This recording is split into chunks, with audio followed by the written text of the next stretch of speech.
CTV News with Caroline Van Vlartigan. Good evening. 2 Americans have been found guilty of the murder of a Quebec couple on the Caribbean island of Dominica. The bullet-riddled bodies of Daniel Langlois, founder of early computer animation company Softimage, and his partner Dominique Marchand were found in a burned-out car on the island in December of 2023. 2 men were later arrested and charged with their murders. One of them had been in a long dispute with the couple over the use of a public road to access their resort. And today, a jury on the island found both men guilty of the murders. A 26-year-old man was sentenced to 8 years in prison today for his role in the fatal beating of a man on Dakari, and a warning that the images may be disturbing. Nedjem Edin Kirat was charged for his role in the fatal beating of 50-year-old Andrei Petuov. He died of his injuries 2 days after he was beaten in the parking lot of the Orange Julep in May of 2023. Nedjem Edin Kirat was charged with manslaughter and is the 3rd man to be convicted. Police are still searching for a 41-year-old man in connection with a teen homicide in Shawinigan.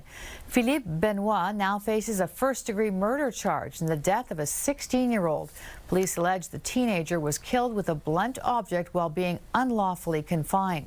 There are reports that the victim was Benoit's son.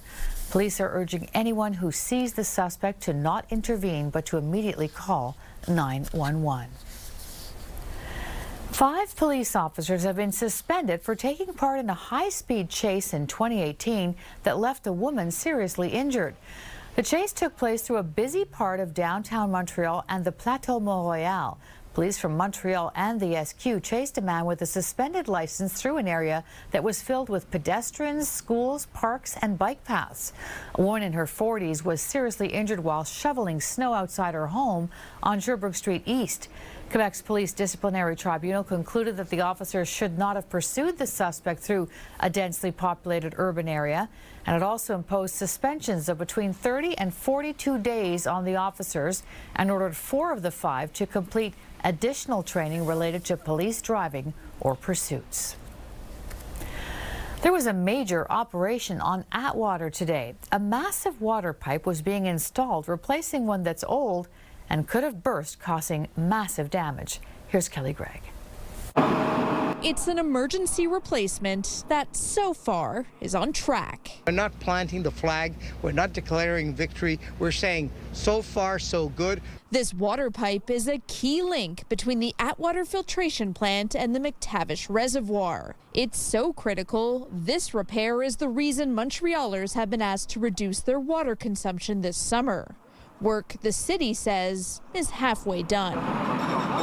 This is one of the sections of pipe that needed to be replaced. This one in particular is from the 1980s. Now, each one of these pipes is 48 inches in diameter, and the city says they are complicated to replace. It's old infrastructure. It could be that there are surprises that I would not want to have happen. Crews point to degradation like this, where cement has washed away. This pipe has been inspected many times, but the ability of our technology to do monitoring in real time had allowed us to identify this pipe as being one that if we didn't do something, it would pop.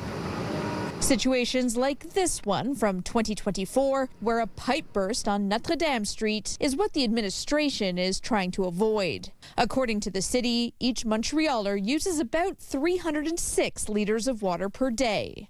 The most common uses: bathing, flushing the toilet, and laundry. With fountains, pools, and lawn care, consumption in the city usually peaks in the summer to 106 billion liters per day.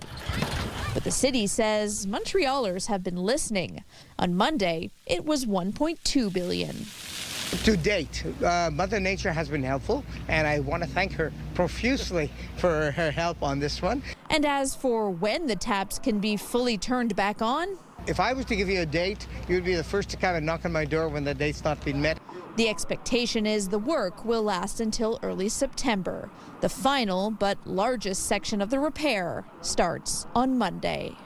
Kelly Gregg, CTV News. And there is more work coming to the St. Pierre interchange. The project has now entered the planning stage, but there are concerns. Here's Sweeta Brassi. Every day, thousands of drivers funnel through the St. Pierre interchange, one of the city's busiest. It's where Highway 20 meets Route 138, linking downtown Montreal, the West Island, the South Shore, and Trudeau Airport. Now plans to rebuild it are officially underway. For the next 2 years, our teams and experts will be focusing their work on preparing the concept for this new infrastructure. Sarah Bin-Sadoun is a spokesperson for Quebec's Transportation Ministry. She says the work is necessary as the interchange is 60 years old and nearing the end of its life. The new elevated design will also make room for buses and bike lanes, making it easier for people in the neighborhood to get around. I'm very happy. If it's for the better, then, I don't think it's a problem, But some nearby businesses are concerned. Ronan Baruch owns Falafel St. Jacques. He has also seen major construction projects before and says the traffic it caused kept customers away. I understand that things needs to be done, but the question is they're being done in a way that it's really blocking businesses for a very, very long period, and we can't afford to wait. Traffic expert Rick Lechner has a blunt warning for drivers. It's going to be a nightmare. He points to the nearby Turcotte interchange as a cautionary tale. Construction caused major disruptions for drivers, and its design continues to create a traffic bottleneck. You've got 5 lanes of traffic westbound on Highway 20 merging into 2 at Ville St. Pierre. It's just a terrible design. The ministry says the St. Pierre interchange will not completely shut down. There will be detours, and it will all be addressed in the planning stage. And while the construction timeline is not clear yet, for those in the neighborhood, at this point, there is cautious optimism. Sweeta Brassi, CTV News. Dozens of tires abandoned in 2 spots in Brossard have left some neighbors fuming. The tires were dumped on a lot on Taschereau Boulevard in the last few days. 60 or 70 tires were left there, and the city is working with the landowner to clean up the mess. Tires were also left on a spot on Leduc Boulevard, but those tires were removed because it is public property. It was a similar scene about a year ago with tires dumped near the same locations, and city officials are now working with police to see that it doesn't happen again. 2 Montrealers were magnet fishing in the waters next to Bordeaux Prison when they caught something, an item that's also caught the attention of police. Here's Geneviève Beauchemin. Yeah, it's a search for sunken treasures in this river right here that led 2 Montreal anglers to a remarkable and worrisome find, but also triggered the police investigation. Frédéric Hardy and Julie Tessier are magnet anglers. It's a hobby they just love. And last Tuesday, they pulled up a partly 3D printed handgun. It looked like a printed handgun because everything was plastic for the handle. Now, this is just a stone's throw from one of Montreal's most notorious prisons, Bordeaux. Now, they flagged the gun to police, and officers had, well, a lot of questions. They can do still background on it. They can do anything except for finding fingerprints, anything, because it's been in the water for too long. And it was jammed too. There was no bullets, at least. 3D printed guns are a growing concern in Canada. Seizures of these largely untraceable handguns have shot up since 2022. You throw, and you let go. Now, magnet fishing is growing in popularity worldwide, with powerful magnets and heavy-duty ropes pulling up anything from coins to scrap metal. And it also helps clean up rivers and lakes of metal debris. The 2 Montreal anglers, Tessier and Hardy, have a popular YouTube channel to show off their finds, and they've made some fascinating discoveries before, including knives and other weapons. We got what we call a little railroad spike. This one is pretty deteriorated, probably 80 years old. And they'll continue to fish around for submerged riches and for other treasures lurking below the surface. Geneviève Beauchemin, CTV News, Montreal. Domestic violence certainly knows no cultural barriers, so the Shield of Athena is hoping to reach more victims of conjugal violence in the languages they speak. Angela McKenzie explains. For women living in abusive situations, getting help can feel impossible when facing a language barrier. The languages on the website of the Shield of Athena are very representative. The executive director of Shield of Athena, Melpa Kamateros, says the organization's new website has been a long time coming.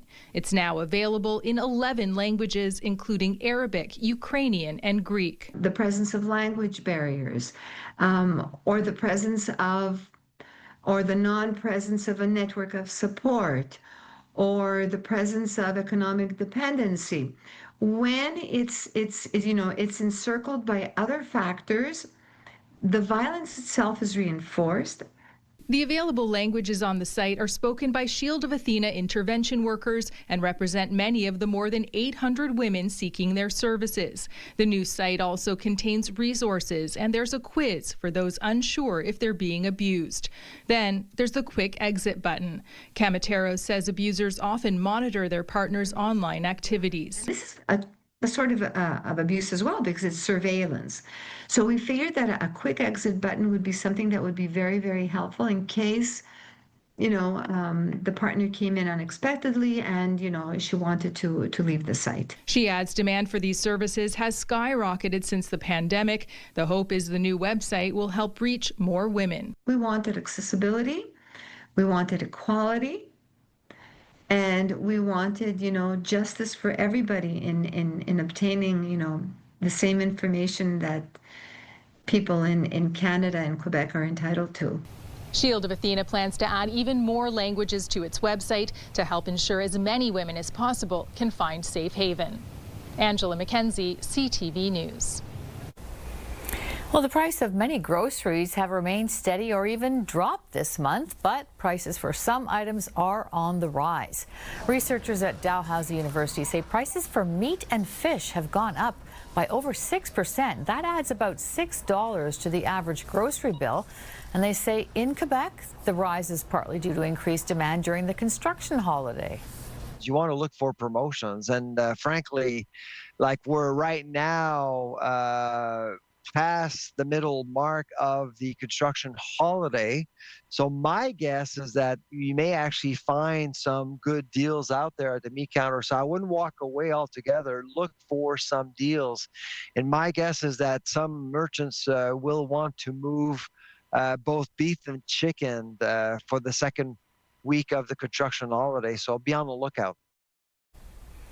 The biggest jump was in the price of bacon. That's gone up nearly 29%, and the price of Atlantic salmon is up about 26%.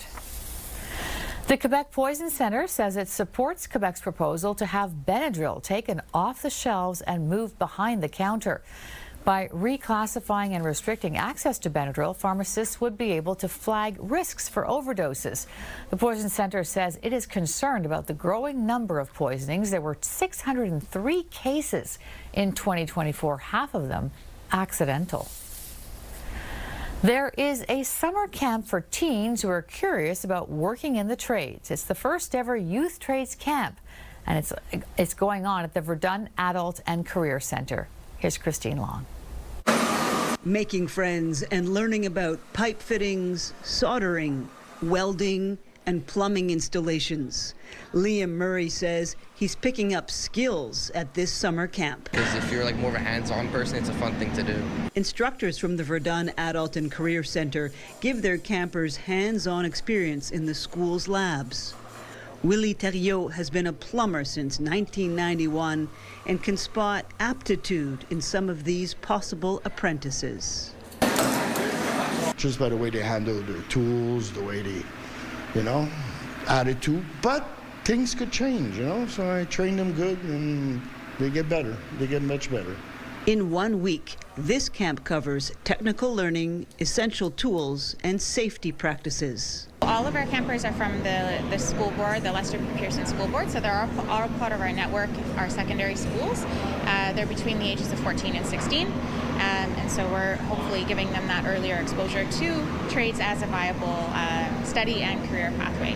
A first in Quebec, this free camp is designed for curious minds and potentially future builders. We're actually surprised that they've been concentrating on the projects and I've hardly seen any of them on their iPhones. Leah Birchenough says she's interested in construction because AI can't do this kind of work. I just really like hands-on jobs.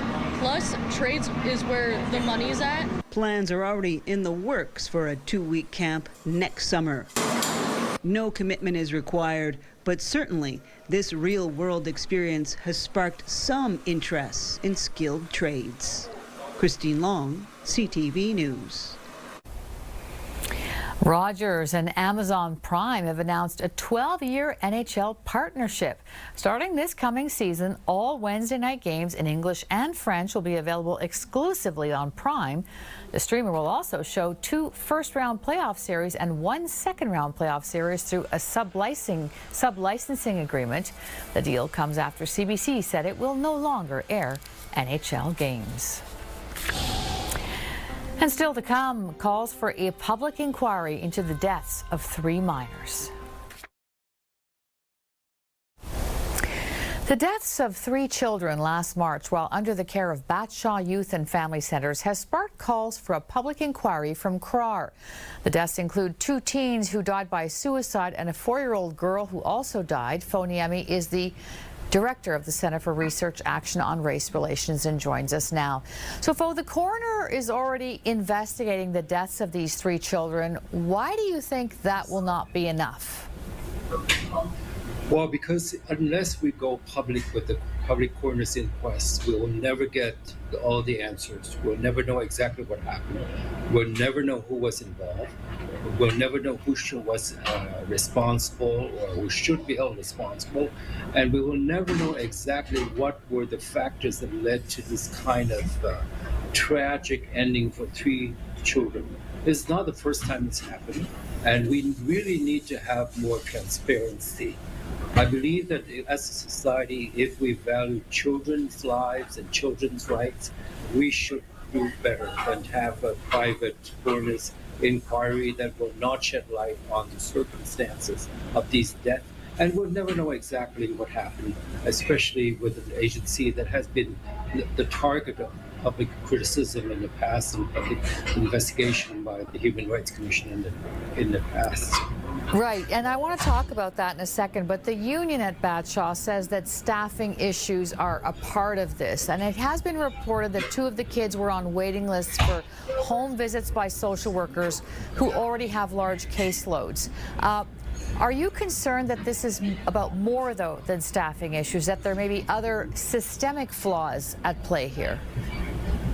There are all kinds of questions. I think human resource management is one thing where I think one of the key issues as well we have to look at is whether there is criminal negligence involved resulting in the death of a child or 3 children.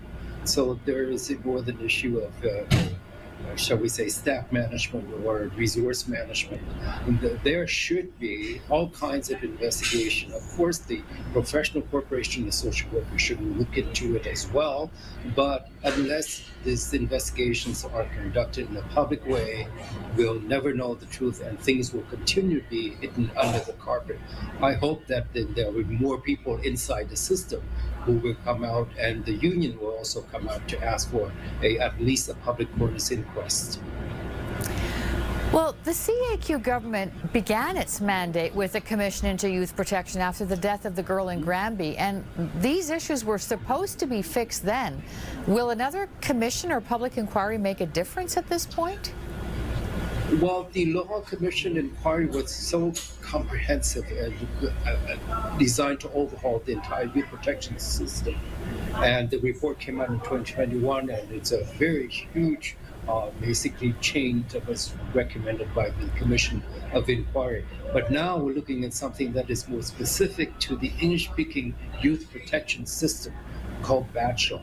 These 3 deaths should be looked at in a much more focused manner by the public coroners, and there are the families are owed a comprehensive set of answers, and the public should have more knowledge of exactly what happened, and more importantly, whether these children suffered, why they had to suffer to the point of death, and how we can prevent it. Because unless we have those answers that in a public way, the examination done in the public way, we'll never know exactly what happened, and these things are bound to be happening again. All right, Foniemi, Director of the Center for Research Action on Race Relations, thanks for your time tonight. Well, thank you very much. And still to come, she's no tiny preemie, how vets pulled off a big and complicated birth. Weather brought to you by Gratian Scaff's 50th anniversary gift event. Get a complete second pair and sunglasses as a gift. Well, the Greater Montreal area typically receives rain throughout about 40% of the month of July, and that certainly seems to hold true with what's coming our way. But first, looking at our almanac, in addition to rain, we are looking at temperatures that could fall slightly below the seasonal normal. So a reminder that that number sits at 26 degrees for our usual daytime high, and we could see 25 tomorrow. But insofar as what is coming our way for tonight, looking at a low of 19 degrees, and we are continuing to see these periods of showers and thunder in the region. So certainly important to keep that in mind when thunder roars. Go indoors, as Environment Canada says. For tomorrow morning, we are looking at even more showers in the forecast. So there's an 80% chance of that, along with cloudy skies, a wake-up temperature of 21 degrees. The mercury is expected to move up to a high of 25, but we're also once again expecting that rain to continue into the evening. Our futurecast showing us holding on again to these periods of on and off showers. We get a break at about 7 a.m. for those of us in Greater Montreal, and then by 9 the rain is expected to resume, and we're looking at that continuing into the evening hours beyond 7 p.m. So overall for Wednesday, we could see up to 25 millimeters. Keep that in mind. Good news is we are expecting that rain to clear out early on Thursday. So expecting roughly 1 millimeter coming in on Thursday, a lower temperature of 24 degrees is our daytime high. And then it's looking like good news to end the week on Friday and Saturday. So we'll have daytime highs of 28 and 29 degrees respectively, and still expecting that humidity to kick in. So feeling like 34 and 35 on Friday and Saturday. You'll want to keep that in mind as you are headed out for any weekend plans, and maybe make the most of Friday and Saturday if you can, because come Sunday and Monday, we could have a return to rain. A baby giraffe was recently brought into the world a little early in a very complex procedure. Here's Danny New now on the delivery that was delicate but successful. This is the face of what some are calling a scientific first, and also a miracle. I am worried that no one's going to pay attention to either one of us during this interview. It's highly likely. This 2-week-old giraffe is named Milani, and when she was born at Tanganyika Wildlife Park in Wichita 2 weeks ago, it was premature and via a C-section. As caretaker Lindley Schmidt will tell you, I think in the beginning, I probably gave her 5% chance of living. This began with a sad situation about 2 months ago when a pregnant older giraffe named Virtue was not doing well. Through testing, it became clear she was not going to make it. And when Lynn Lee's team consulted with experts from around the country about saving the calf, they said, it sounds like your choices are lose them both or try to save the calf, but no calf has ever survived this procedure. Well, they went through with trying to save Milani, and Lynn Lee says it took 2 minutes for her to take her first breath. Like a medical blanket. Yeah. Then it became a 24/7 neonatal caretaking marathon. We rented an oxygen machine. We had her on continuous oxygen, continuous fluids. You got it, lady. Okay. But soon enough, they were helping Milani stand on her own 4 hooves and take her first steps, but while still leaving plenty of time for cuddles, even when there was work to be done. She likes to sleep on your lap and rest her head on you. And if she took a nap on me, I think I would disintegrate. Lynn Lee says Milani has made tremendous strides, but of course, none of these extra machines and helping hands have been cheap. Thankfully, folks online have immediately fallen in love with Milani and have donated more than $45,000 to help their team take care of this little fighter. And now look at her. Yeah, yep. She's like, I'm fine. I don't know what you guys were worried about. And Lindley says there are still a couple more items left on her health checklist, but soon Milani should be able to join their herd of giraffes, which has more than 15. In New York, for ABC News, I'm Danny New. Wonder how she figures on the health chart. Well, that is it for us for tonight. For the latest news, you can listen to the Andrew Carter Morning Show at 5 on CJAD 800. And of course, you can always head to ctvnewsmontreal.ca for extended coverage. Thanks for staying up late with us. Have a good night, and we'll see you again tomorrow. Take care.